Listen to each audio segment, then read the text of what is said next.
మీరు ఇప్పటివరకు ఎన్నో రకాల నేరాలు వినే ఉంటారు. కానీ సినిమా సెట్టింగ్ లెక్క చేసి దందా చేసిన సంఘటన మాత్రం ఇప్పటివరకు ఎప్పుడూ వినుండరు. సాధారణంగా ఇలాంటి చట్ట వ్యతిరేక కార్యక్రమాలు చేయడానికి ఎవరు అంతగా ధైర్యం చేయరు. కానీ ఓ వ్యక్తి ఏకంగా పోలీస్ స్టేషన్నే సృష్టించి సంవత్సరం పాటు దందా చేసిన ఘటన తాజాగా వెలుగులోకి వచ్చింది. పూర్ణియా జిల్లాలోని మహెనీ గ్రామంలో రాహుల్ కుమార్ షా అనే వ్యక్తి ఓ ఫేక్ పోలీస్ స్టేషన్ని ప్రారంభించేశాడు. ఉద్యోగాల ముసుగులో ఆ గ్రామంలో ఉన్న యువత నుంచి లక్షలాది రూపాయలు కాజేశాడు కూడా.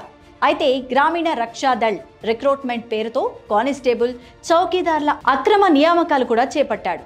అయితే స్థానిక యువత నుంచి 25,000, 50,000 రూపాయల వరకు వసూలు చేసి వారిని ఉద్యోగాల్లోకి తీసుకుంటున్నట్టు నిందితుడు రాహుల్ కుమార్ షా వెల్లడించారు.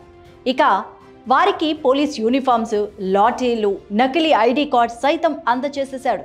వారితో పెట్రోలింగ్ చేయించడం, లిక్కర్ అక్రమ రవాణాపై దాడులు చేయించడం ఇలాంటివన్నీ కూడా చేసేశాడు.